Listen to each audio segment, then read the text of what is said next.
Və doğrudan ağla bir çox suallar gəlir ki, yəni bu günə qədər nədən bizim kəndin su problemi aradan qalxmamışdı?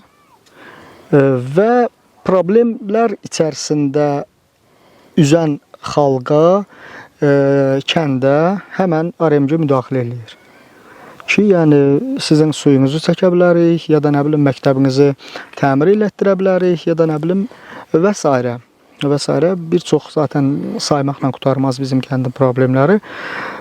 Bunları aradan qaldıra bilərik. Amma nəyin qarşılığında?